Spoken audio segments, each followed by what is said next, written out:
Assalamualaikum warahmatullahi wabarakatuh. Alhamdulillahirabbil alamin.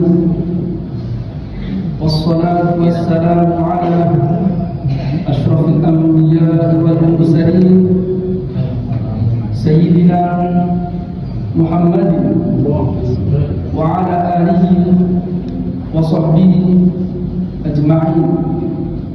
Amma ba'd.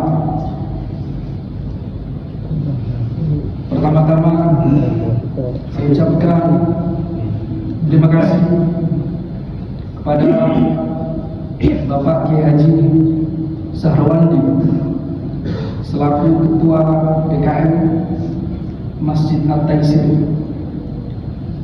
Kemudian saya juga ucapkan pada Kiai Haji Muhammad Nur Rahmatullah.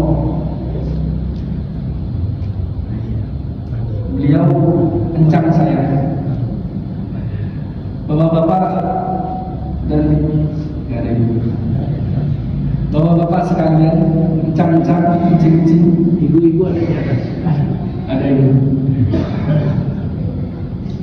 Tidak ada maksud kami menggurui dalam momen dan kesempatan yang mulia ini, tapi kami hanya menjalankan tugas yang kebetulan diberikan jadwal untuk mengisi sekilas di masjid yang mulia ini.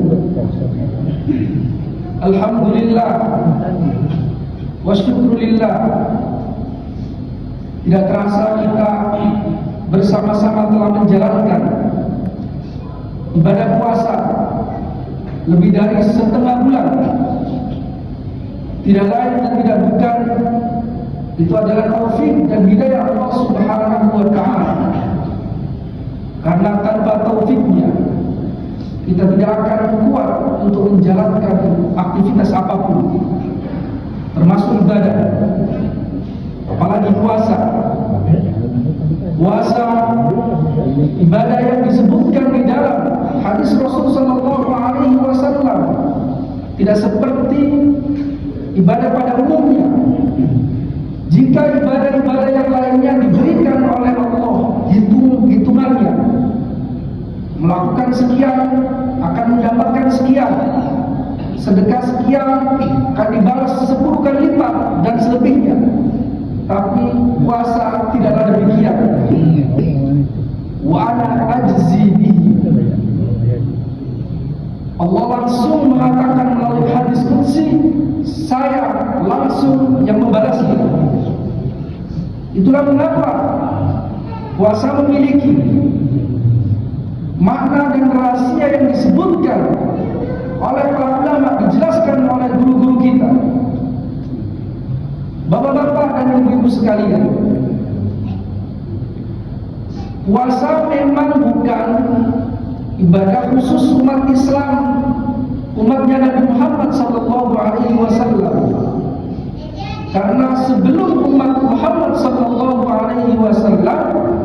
puasa sudah diwajibkan. Kutiba alaikumusiyam kama kutiba alal ladzina min qablikum. Diwajibkan atas kalian puasa sebagaimana diwajibkan pula atas umat-umat sebelum kalian. Namun puasa memiliki makna yang luar biasa kalau kita mau mendengarkan penjelasan dari guru-guru kita, para ulama kita. Al-Imam Hujjatul Islam Abu Hamid Muhammad ibn Muhammad Al-Ghazali di dalam kitab Ihya Ulumuddin, kitab Ajaib Al-Qalb. Demikian juga Imam Fakhruddin Ar-Razi di dalam kitab An-Nafs wa Ruh wa Syarh Muwahhimah.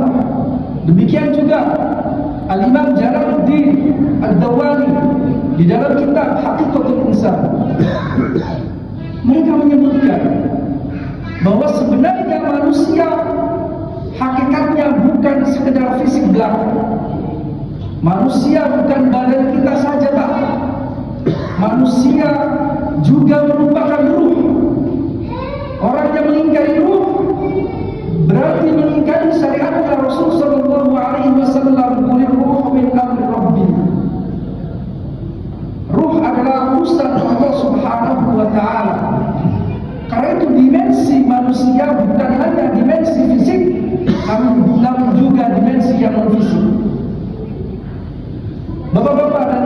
sekalian, puasa bukan hanya mendidik kita berperilaku baik, kita berempati kepada mereka yang tidak berkecukupan. Bukan hanya itu, tapi yang lebih penting adalah kita dibiasakan, diberikan pendidikan oleh Allah Subhanahu wa Ta'ala agar mulai mendidik ruh kita, mendidik jiwa kita. Para ulama mengatakan bahwa pendidikan ruh tidak seperti pendidikan fisik. Anak kecil agar tumbuh dewasa dengan baik, pertumbuhan otaknya baik, maka diberikan makanan yang cukup, gizinya cukup, 4 sehat 5 sempurna. Tapi manusia bukan hanya fisik, juga ada ruh. Bagaimana kita mengembangkan, mendidik ruh kita agar berperilaku baik? Karena ruh, Allah Ta'ala tegaskan, qad aflaha man zakkaha wa qad khaba man dassaha. Sungguh berbahagia, beruntung orang yang menyucikan dirinya, menyucikan jiwanya. Sungguh celaka, sia-sia orang yang mengotorinya. Bagaimana cara menyucikan ruh ini? Adalah dengan cara melakukan riyadhah. Riyadhah yang dilakukan, latihan yang dilakukan berbeda dengan latihan fisik.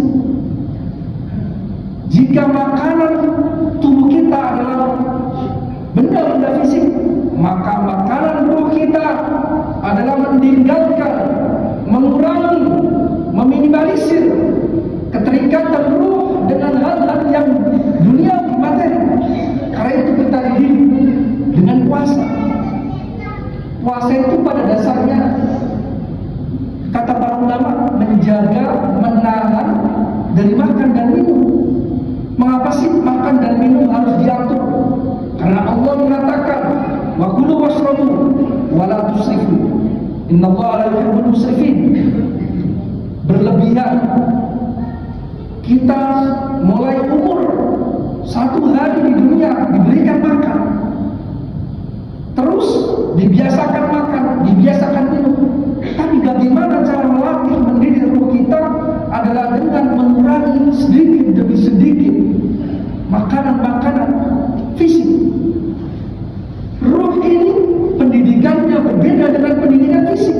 Dengan cara dilepaskan sedikit demi sedikit ikatan duniawinya, dengan cara merasakan bahwa ruh yang ada pada diri kita seluruhnya perlu dididik dengan cara kita mengatakan, karena bapak-bapak dan ibu-ibu sekalian, ruh kita nanti seluruhnya ketika meninggal tidaklah hancur sebagaimana tubuh manusia hancur, tapi ruh kita kekal.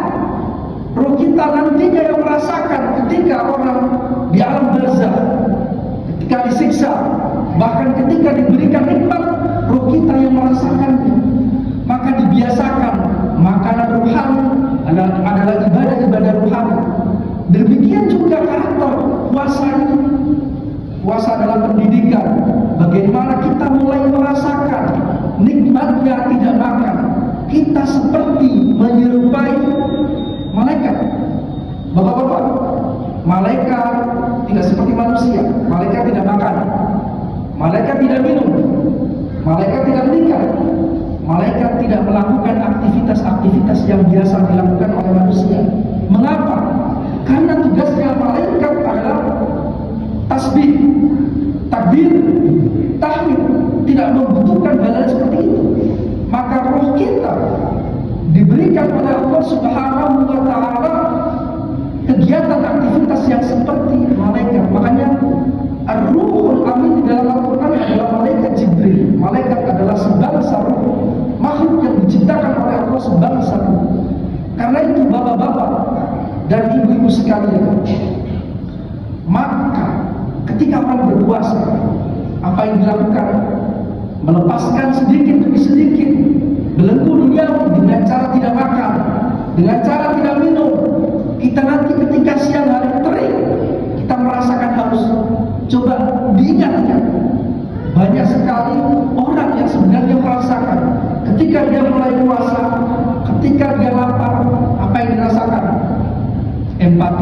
semakin kuat, rasa sayangnya kepada keluarga semakin meningkat, sabarnya terlatih, emosinya terkontrol, bahkan dia memiliki feeling-feeling, perasaan yang lebih tajam dibandingkan orang yang kenyang. Makanya itu manusia ketika sudah dewasa, bahkan ketika umur tua misalnya, fisiknya melamah bapak-bapak dan ibu sekalian, tapi ruhnya tidak. Ruh tidak seperti tubuh. Ruh tidak kuat dengan cara seperti itu, tapi dengan pengetahuan, dengan cara ibadah, dengan cara tahu. Makanya kita tetap menghormati, dan itu diwajibkan di dalam agama. Kiai-kiai kita, guru-guru kita yang umurnya sepuh sekali, meskipun bicaranya mungkin tidak jelas, tapi ruhnya semakin kuat, semakin jelas. Itulah pendidikan dan makna puasa. Karena itu puasa sebenarnya melatih diri. Ketika diri sudah terlatih, maka empatinya meningkat, karakternya semakin baik. Dia rahmat kepada semua umat Nabi Muhammad SAW, tidak suka melaknat, sayang kepada semuanya, bukan hanya manusia, kepada seluruhnya. Sehingga kita sayang kepada semua orang sebagaimana kita ingin kita diperlakukan oleh orang-orang yang baik. Bapak-bapak dan ibu-ibu sekalian, manfaatnya apa? Kira-kira kalau ruh kita baik, manfaatnya adalah kita menjadi insan yang semakin mulia, semakin baik, semakin bertakwa. Allah Ta'ala berfirman, فَأَلْهَمَهَا فُجُورَهَا وَتَقْوَاهَا. Allah memberikan ilham, menggerakkan ruh kita berbuat baik ataupun berbuat buruk, sehingga penggerak diri kita adalah ruh kita. Ada orang mencuri misalnya, ada orang korupsi misalnya, ada orang berbuat nista misalnya, itu yang pertama kali mendorong dia untuk melakukan hal-hal tidak terpuji adalah siapa? Ruhnya, bukan yang lain. Dia yang menggerakkan. Ada orang baik bersedekah, siapa yang mendorongnya? Bukan siapapun, bukan gurunya, tapi ruhnya yang pertama kali menggerakkan. Karena penggerak kita seluruhnya adalah ruh kita. Makanya penting ketika seseorang mendidik, berhasil mendidik ruhnya, dia akan semakin baik.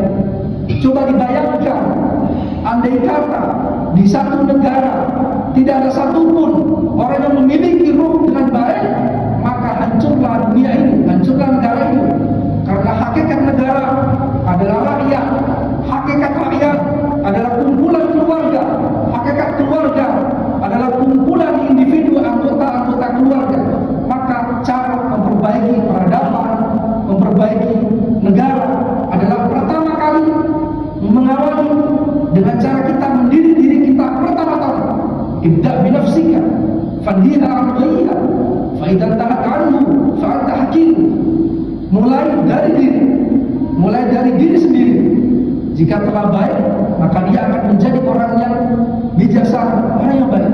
Karena itu bapak-bapak dan ibu sekalian, makanya penting sekali kita berangan-angan, berkontemplasi, memikirkan bahwasanya puasa bukan sekedar menahan diri dari makan, dari minum.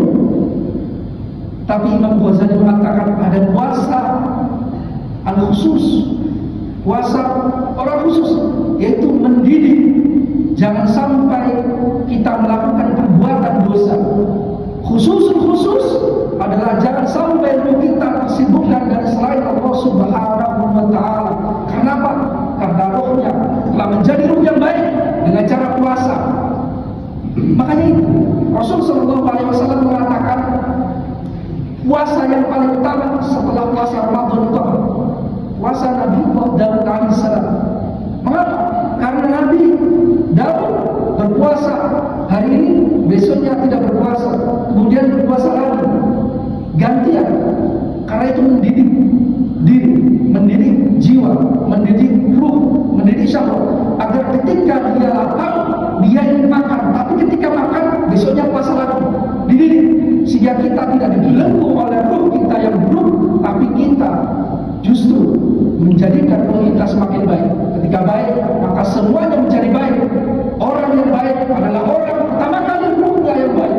Orang yang buruk pertama kali ruhnya yang buruk. Maka kita mendoakan seluruhnya, agar kita diberikan di dalam momen yang mulia ini, momen Ramadan, agar kita diberikan ilham, diberikan kekuatan oleh Allah Subhanahu wa Ta'ala, dan bisa menghayati hakikat puasa.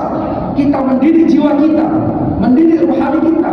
Ketika nanti kita ditakdirkan, ditentukan ajal kita, maka seluruhnya kita sudah baik, ruhnya baik, husnul khotimah.